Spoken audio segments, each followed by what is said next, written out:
Hello दोस्तों, कैसे आप सब लोग। मैं स्मिता शिक्षा सिंधु में आप सबका बहुत बहुत स्वागत है। दोस्तों, आज हम लोग सॉल्व करने वाले हैं 22 दिसंबर 2021 के ईवीएस के क्वेश्चन को, यानी 2021 में जो आपका एग्ज़ाम हुआ था, ऑनलाइन एग्ज़ाम यानी सीबीटी मोड में जो आपका एग्ज़ाम हुआ था दोस्तों सीटीईटी का, उसके 22 दिसंबर के ईवीएस के क्वेश्चन को सॉल्व करने वाले हैं। इससे पहले हम लोग 22 दिसंबर के सीडीपी और मैथ के क्वेश्चन को सॉल्व कर चुके हैं। आज सॉल्व करेंगे ईवीएस के क्वेश्चन को। तो अगर आप अभी तक शिक्षा सिंधु के साथ नहीं जुड़े हैं तो चैनल को जल्दी से सब्सक्राइब कर लें, क्योंकि मैं स्मिता आप सबके लिए लेके आई हूँ सीटेट 2021 में जो आपका एग्ज़ाम हुआ था दिसंबर जनवरी में, उसके सभी दिनों यानी 23 दिन के क्वेश्चन को, पेपर 1 और पेपर 2 दोनों पेपर के क्वेश्चन को लेके आई हूँ। सही आंसर दोस्तों, मैं बार बार आपको बोलती हूँ सही आंसर, क्योंकि यहाँ पे एक भी आंसर ऐसा नहीं है जो कि सीटेट के ऑफिशियल आंसर की में नहीं दिया हुआ था। सीटेट के ऑफिशियल आंसर की में जो आंसर दिया गया था वो आंसर मैं यहाँ पे आप सबके सामने लेके आई हूँ। तो हम लोग सॉल्व करेंगे पेपर 1 पेपर 2 के 23 दिन के सारे क्वेश्चन को, यानी 2021 के सारे क्वेश्चन को एक साथ। ये सारे क्वेश्चन आपको सिर्फ और सिर्फ शिक्षा सिंधु में देखने को मिलेंगे। और अगर आप 2021 के क्वेश्चन देखे होंगे या फिर पहले एग्ज़ाम दिए होंगे तो आपको पता होगा कि क्वेश्चन के लेवल में कितना अंतर किया गया है, क्वेश्चन के पैटर्न में कितना चेंज किया गया है। और अब जो आपका एग्ज़ाम होगा 2022 में, उसमें भी कुछ इसी प्रकार से, इसी लेवल के और इसी पैटर्न के क्वेश्चन पूछे जाएंगे। तो 2022 की बेहतरीन तैयारी के लिए शिक्षा सिंधु के साथ ज़रूर जुड़ें और अपने दोस्तों को भी जोड़ें। चैनल को सब्सक्राइब करें अगर अभी तक नहीं किए हैं तो चलिए शुरू करते हैं आज ईवीएस के क्वेश्चन को सॉल्व करना। ईवीएस के 30 क्वेश्चन सॉल्व करेंगे, 30 नंबर के, यानी 1 नंबर का एक क्वेश्चन आता है। कोई निगेटिव मार्किंग नहीं रहती है सीटेट के एग्ज़ाम में अभी तक। तो दोस्तों चलिए शुरू करते हैं। अगर आप इंग्लिश में आज पेपर दे रहे हैं फिर भी आपके लिए वीडियो बहुत ज़रूरी है, बहुत ही हेल्पफुल रहेगा। और अगर आप हिंदी में आंसर देते हैं तो आप हिंदी में भी सारे क्वेश्चन देख सकते हैं। तो दोस्तों सबसे पहला क्वेश्चन है, देखिए कितना ईजी क्वेश्चन है कि आपका घर जो है वो एक्स स्थान पर स्थित है। बहुत सारे बच्चे इस क्वेश्चन को समझ नहीं पाते, लेकिन आज बहुत आसान तरीके से इस क्वेश्चन को सॉल्व करेंगे कि आपका घर है एक्स पर स्थित है। मान लीजिए ये आपका घर है और ये एक्स पर स्थित है। आपका विद्यालय वाई पर स्थित है। आपका विद्यालय कहीं भी होगा यहाँ पे, वो कहाँ पे स्थित होगा, वाई पे स्थित होगा। अब आप अपने विद्यालय पहुँचने के लिए आप पहले ठीक उत्तर की दिशा में 3 किलोमीटर चलते हैं। तो दोस्तों उत्तर की दिशा किधर होगी, अगर आप मैप में भी देखते होंगे या फिर ऐसा कोई भी क्वेश्चन सॉल्व करें तो सबसे पहले दिशा निश्चित कर ले। तो मान लेते हैं हम इधर दाहिने हाथ की तरफ जो दिशा होगी वो क्या होगी, पूर्व होगी। बाएं हाथ की तरफ यानी इधर जो दिशा होगी वो क्या होगी, पश्चिम होगी।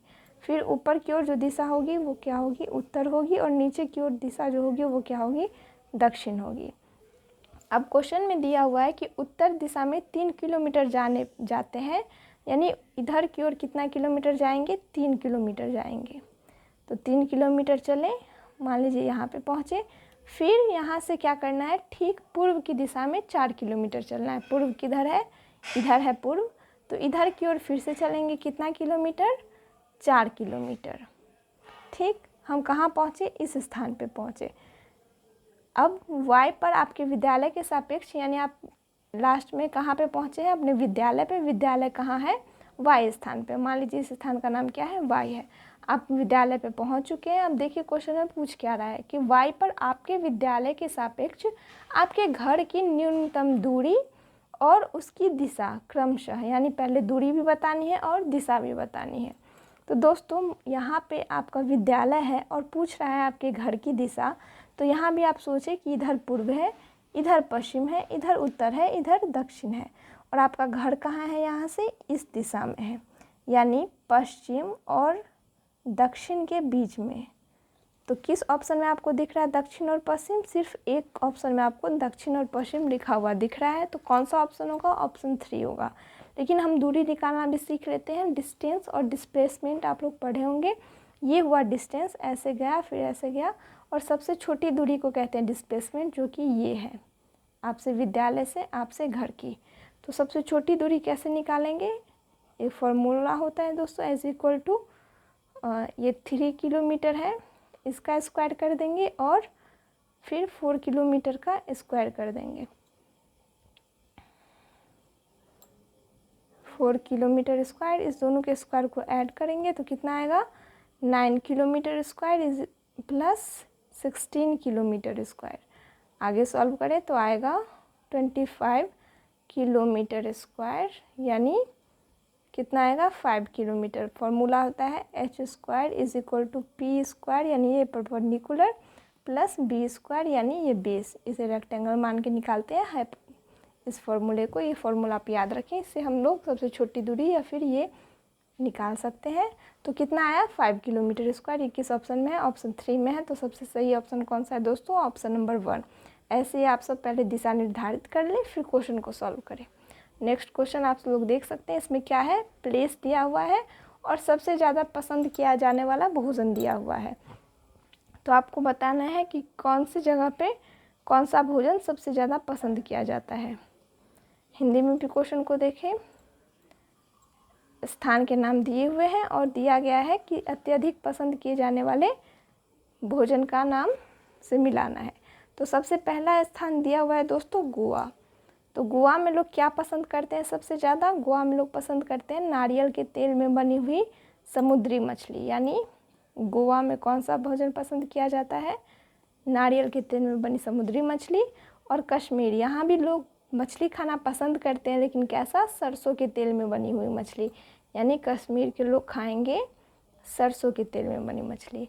अब बात आती है केरल की। तो केरल का चैप्टर जब हम लोग पढ़े थे, जब हम लोग NCERT के निचोड़ को पढ़ रहे थे दोस्तों, अगर आप नहीं देखे हो तो वो ज़रूर देख लें वो सारा वीडियो, इससे आपका ये सारा कंसेप्ट क्लियर हो जाएगा। तो हम लोग पढ़े थे कि केरल में हर एक घर के आंगन में क्या उगाया जाता है? टैपियोका।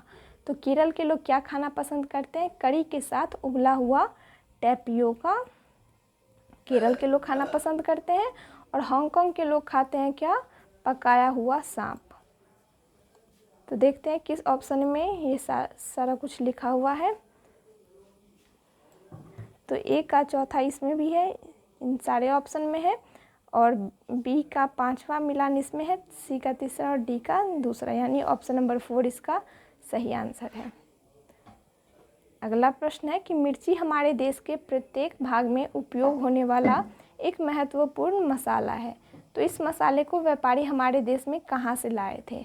तो मिर्ची को हमारे देश में दक्षिणी अमेरिका से लाया गया था। जब NCERT के चैप्टर पढ़ रहे थे तो आपको याद होगा एक पोएम पढ़े थे। पोएम का नाम था आलू मिर्ची चाय जी कौन कहाँ से आए जी। उनमें सभी उन सब्जी साग या फिर मसालों के नाम बताए गए थे और वो कहाँ से आए हैं उस जगह के नाम बताए गए थे। तो एक बार वो पोएम ज़रूर आप फिर से पढ़ लें, जो कि NCERT में दिया हुआ है। और यहाँ पे पूछा गया है आपसे क्वेश्चन मिर्ची के बारे में, तो मिर्ची आई है दक्षिणी अमेरिका से। अगला प्रश्न है कि गुजरात के निकटवर्ती राज्य कौन से हैं? तो दोस्तों आपको भारत का नक्शा भी थोड़ा बहुत याद करके जाना है। मैं यहाँ पे थोड़ा बना के बता रही हूँ, ठीक से बना तो नहीं पाऊँगी। भारत का नक्शा कुछ इस प्रकार है।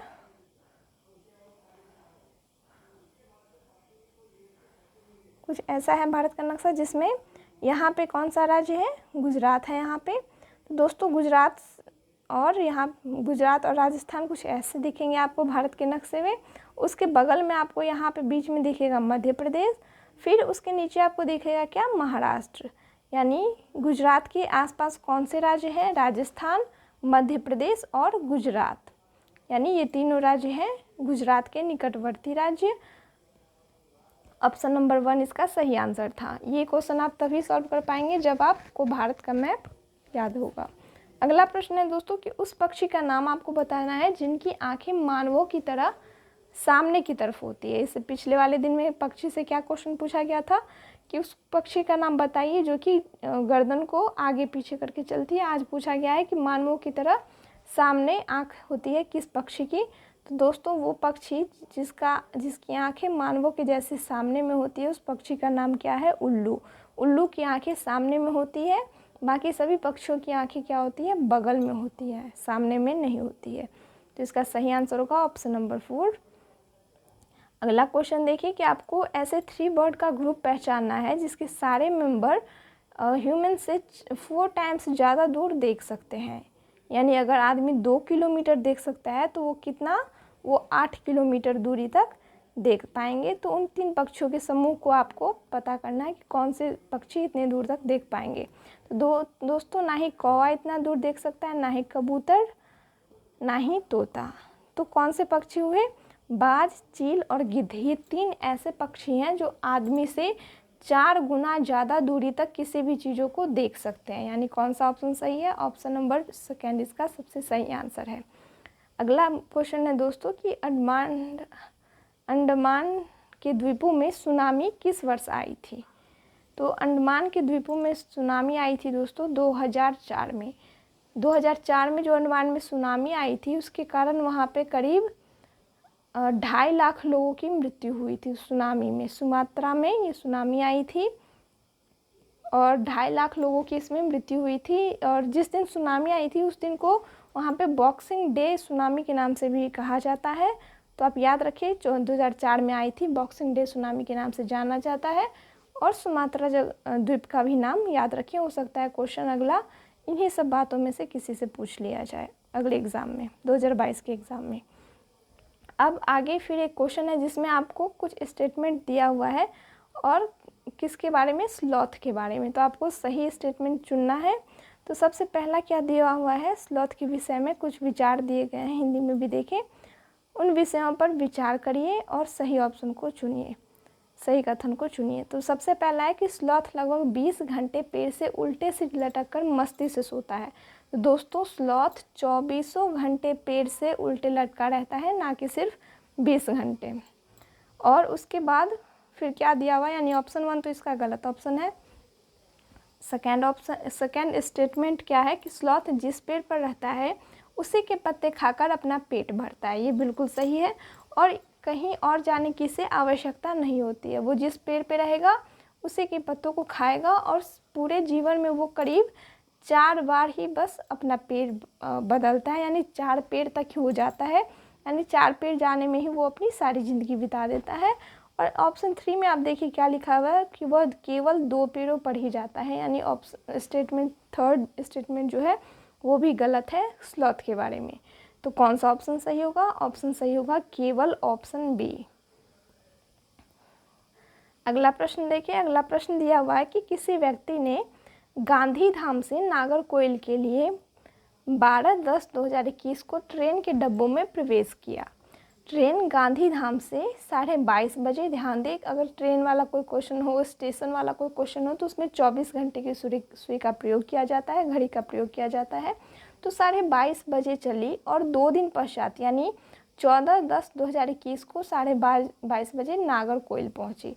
तो दोस्तों 2 दिन का समय लगा, समय वही, टाइम वही था। तो कितना टाइम लगा होगा टोटल? एक दिन में 24 घंटे होते हैं और 2 दिन का समय लगा, यानी 48 घंटे उन्हें लगे। कहाँ से? गांधीधाम से नागरकोइल पहुंचने में। अब आगे दिया हुआ है कि यदि गांधीधाम और नागरकोइल के रेलवे स्टेशन के बीच की दूरी, यानी इस दोनों का डिस्टेंस दिया हुआ है कितना? 2592 किलोमीटर।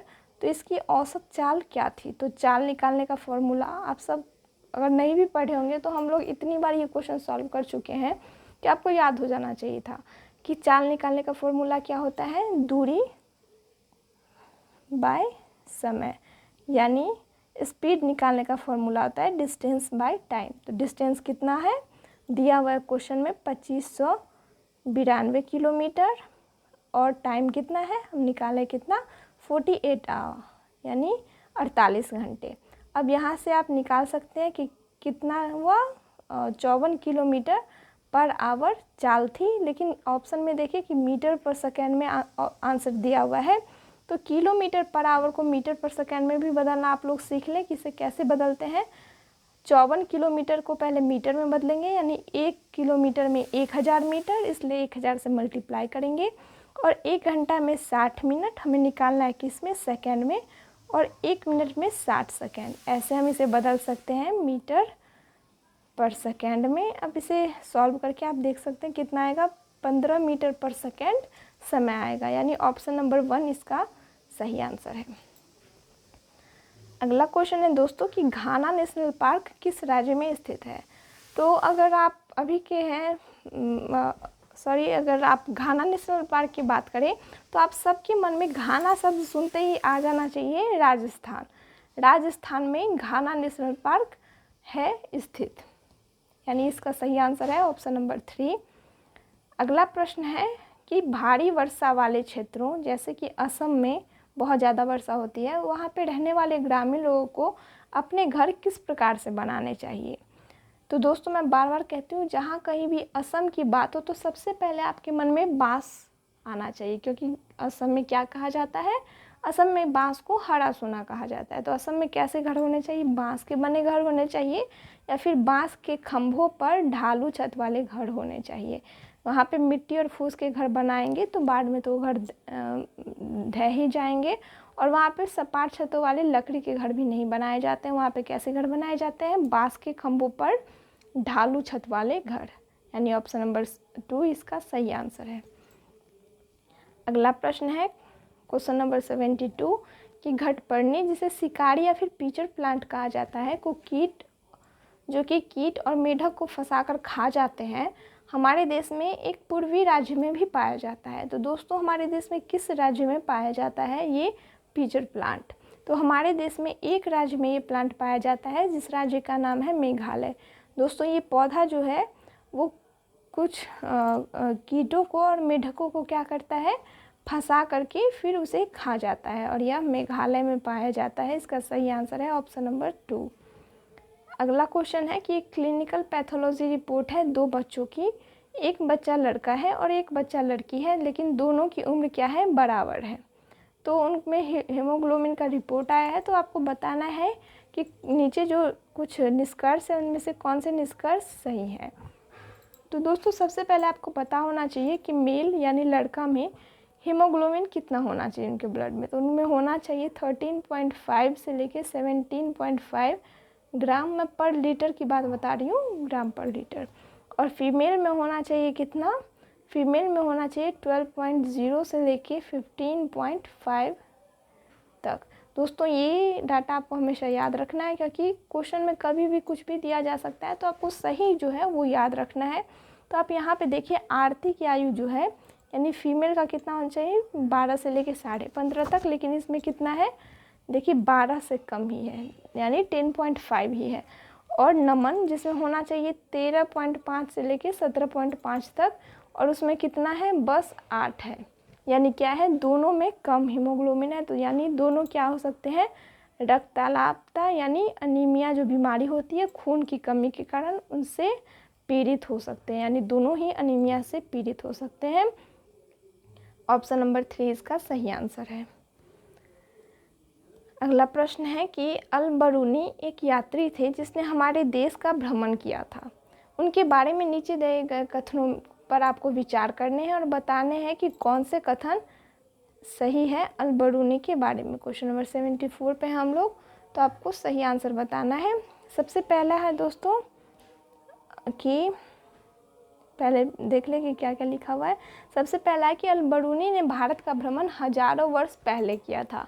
ये बिल्कुल सही विचार है, उन्होंने हजारों वर्ष पहले भारत का भ्रमण किया था। अब आगे बात आती है कि उसने उन चीज़ों के बारे में लिखा जो हमारे देश में बहुत भिन्न थी, यानी विशेष रूप से पानी को एकत्र करने के लिए जो बनाए जाते थे तालाब, उन सब के बारे में, यानी और जगह से भिन्न भिन्न जो बातें थी उनके बारे में उन्होंने लिखा, यानी ऑप्शन बी भी सही है। अब आगे बात आती है कि हम उनके लेखों में अपने इतिहास के बारे में बहुत कुछ सीखते हैं। तो ये भी बिल्कुल सही है कि उनका जो लेख है उसे पढ़ करके हम अपने इतिहास के बारे में ज्ञान प्राप्त करते हैं, यानी कौन सा ऑप्शन सही होगा, वो ऑप्शन सही होगा जिनमें ये तीनों बातें लिखी होंगी, यानी ऑप्शन नंबर 4 इसका सही आंसर है। अगला प्रश्न है क्वेश्चन नंबर 75 कि नीचे दिए गए व्यक्तियों में से सबसे पहले मच्छर के पेट में झांका यह सिद्ध किया कि मच्छर मलेरिया फैलाता है, आगे चलकर उसे उनकी खोज के लिए नोबेल पुरस्कार से भी सम्मानित किया गया था। तो दोस्तों किन्होंने सबसे पहले मच्छर के पेट में झांका था, क्या था उनका नाम, उनका नाम था रोनाल्ड रॉस। रोनाल्ड रॉस की कहानी आप सबने पढ़ी ही होगी एनसीईआरटी की पुस्तक में, या फिर एनसीईआरटी का जब हम लोग क्लास लिए थे एनसीईआरटी के निचोड़ में हम लोग पढ़े थे रोनाल्ड रॉस के बारे में। इन्होंने क्या किया था, मच्छर के पेट में झांक के पता किया था। अगर आप जानना चाहते हैं कि कैसे उन्होंने मच्छर के पेट में झांका था तो ज़रूर उस चैप्टर को पढ़ें, एक बार फिर से एनसीईआरटी के निचोड़ को पढ़ें।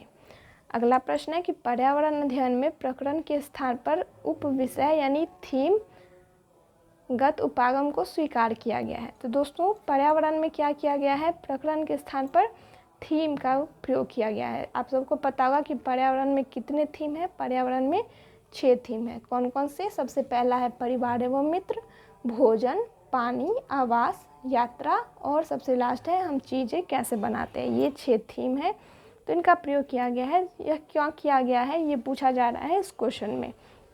तो सबसे पहला ऑप्शन है क्वेश्चन नंबर 76 का, सबसे पहला है कि यह संयुक्त और परस्पर संबंधित समझ को सक्षम बनाता है। ये बिल्कुल सही है, ऑप्शन ए। अगला ऑप्शन है यह शिक्षण और समझाने को आसान बनाता है।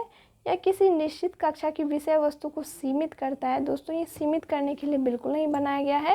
या विद्यार्थी को उनके अनुभव से सीखने में भी सक्षम बनाता है। यानी ए, बी और डी जिस ऑप्शन में होंगे वो ऑप्शन सही होगा। तो यहाँ आप देख सकते हैं कि ए, बी और डी किसी भी ऑप्शन में नहीं है दोस्तों। तो इसका क्या किया गया था, सीटेट ने इसके लिए सभी को 1 नंबर ज़्यादा दिया था, यानी 1 नंबर सभी का बढ़ाया गया था। तो आप याद रखें कि इसमें ए, बी और डी जो है वो सही ऑप्शन है। अगला प्रश्न है क्वेश्चन नंबर 77 कि पर्यावरण अध्ययन की प्रकृति कैसी होती है। तो पर्यावरण अध्ययन की प्रकृति हमेशा क्या होती है, संज्ञा के अपेक्षा क्रिया पर ये अधिक बल देती है। अगला प्रश्न क्वेश्चन नंबर 78 कि अगली कक्षा में प्रदूषण पढ़ाने के लिए योजना बनाते समय निवेदिता पाती है कि ग्रामीण पृष्ठभूमि से जो बच्चे आते हैं वो प्रदूषण शब्द नहीं सुना है। क्योंकि अक्सर होता है कि ग्रामीण क्षेत्र में प्रदूषण होते ही नहीं है। प्रदूषण कहाँ होते हैं, शहरी इलाके में जहाँ पे फैक्ट्री होता है या फिर बहुत सारे वाहन चलते हैं। तो इसलिए उन्हें प्रदूषण समझाने में कठिनाई हो रही है निवेदिता को। तो निवेदिता को इस प्रत्यय की शुरुआत करने के लिए कौन सी विधि का उपयोग करना चाहिए। क्या लेक्चर देना चाहिए निवेदिता को या फिर विचार मंथन करना चाहिए। दोस्तों अगर बच्चे प्रदूषण जानते ही नहीं है तो उनके साथ विचार मंथन कैसे किया जा सकता है। विचार मंथन तो उसके साथ किया जा सकता है जिन्हें कुछ पता हो उस चीज़ के बारे में। तो क्या उन्हें कठपुतली द्वारा नाटक दिखाकर ये बताना चाहिए या फिर उन्हें क्षेत्र भ्रमण पर ले जाना चाहिए। तो ये दोनों चीज़ इम्पोर्टेंट है दोस्तों। बच्चे को कठपुतली नाटक के द्वारा भी ये बताया जा सकता है और क्षेत्र भ्रमण पर भी ले जाकर ये बात बताई जा सकती है। यानी ऑप्शन नंबर 1 इसका सही आंसर है।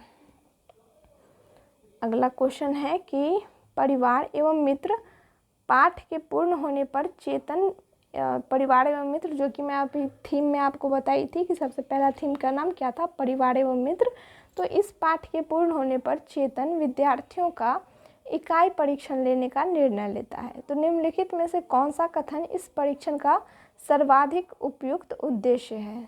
क्या वह इसलिए बच्चों का परीक्षण लेना चाहता है क्योंकि विद्यार्थी की प्रगति का आकलन करना चाहता है। दोस्तों कभी भी शिक्षक विद्यार्थी की प्रगति का आकलन नहीं करना चाहता है या फिर करना चाहते हैं, ज़रूर बताइएगा क्या होगा सही आंसर। ऑप्शन क्वेश्चन नंबर 79 पे हैं हम लोग। तो क्या विद्यार्थियों की प्रगति का आकलन करने के लिए वो परीक्षण लेना चाहता है या फिर विद्यार्थियों के अधिगम का आकलन करना चाह रहा है, यानी विद्यार्थी की जो कठिनाई होगी उसके निदान के लिए वो परीक्षण लेना चाह रहा है, या फिर अभिभावकों को विद्यार्थी की प्रगति के बारे में बताने के लिए या फिर विद्यार्थियों को उत्तीर्ण और अनुत्तीर्ण बताने के लिए।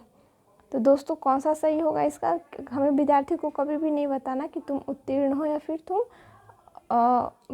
पास हो या फेल हो। क्या किया जाना चाहिए, विद्यार्थी की प्रगति का आकलन किया जाना चाहिए, उनका निदान किया जाना चाहिए, अभिभावकों को विद्यार्थी के बारे में बातों को शेयर करना चाहिए, लेकिन उन्हें कभी भी फेल और पास के में नहीं बताना चाहिए कि तुम फेल हो या फिर पास हो। यानी कौन सा ऑप्शन होगा, ऑप्शन नंबर 2 इसका सही आंसर होगा।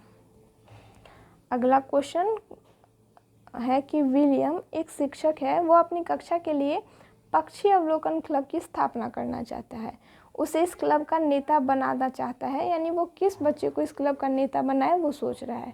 तो क्या उसे कक्षा में जो सबसे ज़्यादा अधिक अंक प्राप्त करने वाला विद्यार्थी है उसे नेता बना देना चाहिए, या फिर कक्षा में जो सबसे शरारती विद्यार्थी है उसे नेता बना देना चाहिए, या फिर छोटे छोटे समूह बनाकर उन्हें नेता चुनने के लिए कहना चाहिए, या फिर उन्हें स्वयं अपने आप को नेता घोषित कर देना चाहिए। तो दोस्तों क्या करना चाहिए, शिक्षक को क्लास के बच्चों को छोटे छोटे समूह में बांट दे और उसके बाद कहें कि वो खुद से अपना नेता चुने, यानी वो समूह मिलकर अपना नेता चुने, जैसा कि हमारे देश में भी चुनाव होता है उस प्रकार से।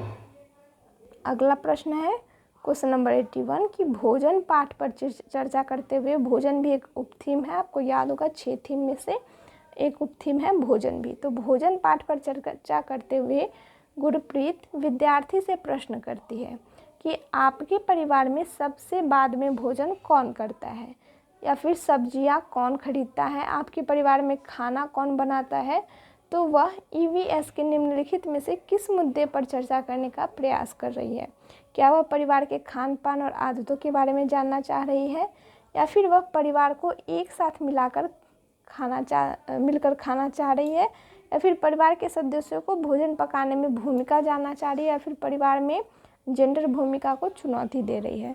दोस्तों शिक्षिका क्या करना चाहिए देखिए क्या पूछ रही है, परिवार में सबसे बाद में कौन भोजन करता है, या फिर सब्जी खरीदने यानी घर के अंदर कौन काम कर रहा है, सब्जी खरीदने कौन जा रहा है, घर के बाहर कौन जा रहा है, या फिर घर के अंदर खाना कौन पका रहा है। यानी वो परिवार के सदस्यों को भोजन पकाने में एक तो भूमिका देख रही है, और उसके बाद वो जेंडर भूमिका को भी चुनौती दे रही है, क्योंकि अक्सर क्या होता है घर में माँ खाना बनाती है और सबसे लास्ट में माँ खाना खाती है। सब्जी खरीदने लोगों के पापा जाते हैं, और क्या होता है उनके परिवार में खाना अक्सर माँ बनाती है, ऐसा माना जाता है, लोगों के मन में ऐसी भावना बैठी हुई है, यानी वो भूमिका को भी चुनौती दे रही है, जेंडर भूमिका को। तो कौन सा ऑप्शन सही होगा, केवल ऑप्शन सी और डी यानी ऑप्शन 3 इसका सही आंसर है। अब बढ़ते हैं क्वेश्चन नंबर 82 पे। क्वेश्चन है कि श्याम ने ऑनलाइन कक्षा के दौरान अपने अध्यापक को बताया कि कोविड लॉकडाउन के दौरान उसके पापा ने उसको पड़ोस के गरीब बच्चे को भोजन खिलाने के लिए कहा। तो श्याम का यह व्यवहार निम्नलिखित में से शैक्षिक पक्ष का आकलन करने वाले किस उपकरण में दर्ज किया जाएगा, अवलोकन सूची में, रेटिंग स्केल में, वृत्तांत रिकॉर्ड, या फिर पोर्टफोलियो। तो दोस्तों पोर्टफोलियो में सारी बातों को रिकॉर्ड नहीं किया जाता है, इन सभी बातों को डिटेल में किस में रिकॉर्ड किया जाता है, वृत्तांत रिकॉर्ड, जिसे एनेक्डोटल रिकॉर्ड कहा जाता है, उसमें इन बातों को रिकॉर्ड किया जाता है। तो ऑप्शन 3 इसका सही आंसर होगा।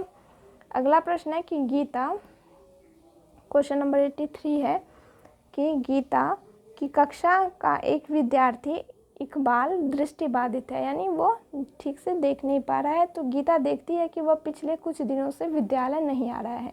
उसके अभिभावक से बात करने पर पता चलता है कि उसे बोर्ड पर पढ़ने में कठिनाई हो रही थी और वह कक्षा प्रक्रियाओं में भाग नहीं ले पा रहा था। तो गीता को इकबाल को विद्यालय लाने के लिए अभिप्रेरित करने हेतु क्या करना चाहिए, ध्यान दें क्या किया जा रहा है, अभी बस इकबाल को प्रेरित करने की बात की जा रही है।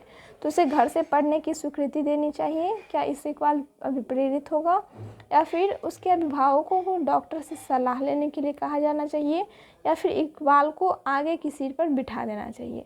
दोस्तों क्या करना चाहिए, कक्षा में एक नाटक का योजना बनाना चाहिए जिसमें इकबाल की भूमिका निर्मित करनी चाहिए, क्योंकि वह क्या कर रहा था, भाग भी नहीं ले पा रहा था। यानी कौन सा ऑप्शन सही होगा, ऑप्शन नंबर 3 इसका सही आंसर होगा। क्वेश्चन नंबर 84 देखते हैं क्या है। क्वेश्चन नंबर 84 है कि ऋषि चीज़ें हम जो बनाते हैं, ये उपथीम का छठा उपथीम था कि चीज़ें जो हम बनाते हैं और करते हैं, पढ़ने की योजना बना रहा है।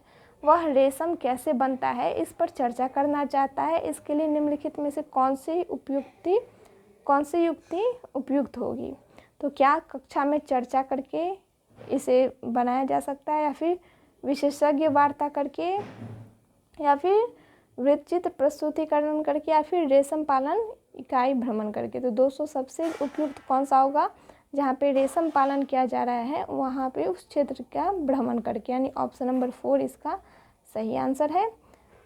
अगला क्वेश्चन है कि पर्यावरण अध्ययन के अध्यापक को क्या करना चाहिए, पाठ्यचर्या का निर्माण करना चाहिए, पाठ्यचर्या का पालन करना चाहिए, पाठ्यचर्या का हस्तांतरण करना चाहिए, या फिर पाठ्यचर्या का क्रियान्वयन करना चाहिए। तो हमेशा क्या करना चाहिए, पालन या हस्तांतरण या ये नहीं करना चाहिए, हमेशा पाठ्यचर्या का निर्माण करना चाहिए पर्यावरण अध्ययन के शिक्षक को। अगला प्रश्न है कि कक्षा पहली एवं दूसरी के लिए पर्यावरण अध्ययन की कोई पाठ्य पुस्तक नहीं है। ऐसा क्यों नहीं है, क्योंकि पर्यावरण घटकों को क्या किया जाता है, भाषा और गणित के साथ समाहित करके पढ़ाया जाता है। कक्षा 1 और 2 में हमेशा क्या किया जाता है, पर्यावरण को भाषा और गणित के साथ समाहित करके पढ़ाया जाता है। ना ही यह कठिन है, ना ही इस बोझ कम करने के लिए और ना ही पाठ्य पुस्तकों पर जोर देने के लिए ऐसा किया जाता है। अगला प्रश्न है कि रमेश कक्षा 5 में जंतुओं को पढ़ाने के लिए नाटक का उपयोग करना चाहता है, तो उसे क्या करना चाहिए। अभी हम लोग क्वेश्चन नंबर 87 पे है कि जंतुओं के लिए क्या करना चाहिए। उन्हें विद्यार्थियों से नाटक लिखने के लिए और अभिनय करने के लिए कहा जाना चाहिए, क्योंकि बच्चे अगर लिखेंगे खुद से और खुद से उसका अभिनय करेंगे तो वो सबसे ज़्यादा उस चीज़ से सीखेंगे। तो इसका कौन सा सही ऑप्शन होगा, ऑप्शन नंबर 3 इसका सही आंसर होगा। क्वेश्चन नंबर 88 है कि जल पर चर्चा करते हुए शिवांगी कक्षा 1 के विद्यार्थियों से आकाश का चित्र बनाने को कहती है। सैम ने आकाश में हरा रंग भर दिया। उसने इस रंग को क्यों चुना, यह पूछने पर वह जवाब देता है कि उसके घर के पास जो तालाब है उसका रंग हरा है, क्योंकि पानी आकाश से आता है, इसलिए आकाश हरा होगा, ऐसा वो विद्यार्थी बताता है। तो शिवांगी को क्या करना चाहिए, शिवांगी विद्यार्थी को लेके क्या करना चाहिए, उसे आकाश का अवलोकन कराना चाहिए, यानी आकाश के अवलोकन की व्यवस्था करनी चाहिए, ताकि वो बच्चा समझ पाए कि आकाश का रंग हरा होता है या फिर हरा नहीं होता है। ऑप्शन नंबर 3 इसका सही आंसर था।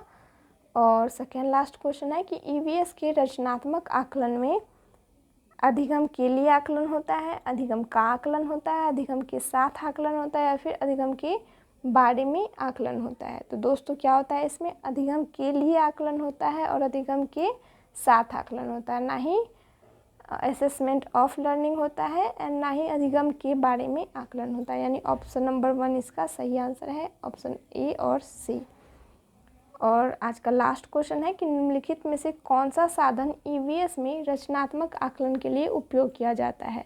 सहपाठी आकलन, स्वयं आकलन, अवलोकन या फिर दृष्टांत अभिलेख। तो इसके लिए क्या किया जाता है दोस्तों, ऑप्शन नंबर 4 इसका सबसे सही आंसर है।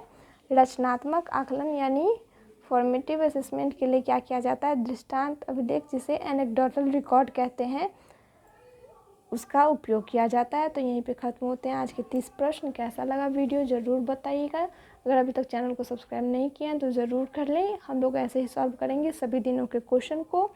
तो वीडियो पूरा देखने के लिए बहुत बहुत धन्यवाद। ज़रूर बताइएगा कि 30 क्वेश्चन में से आपके कितने क्वेश्चन सही हुए। मिलते हैं फिर अगले वीडियो में।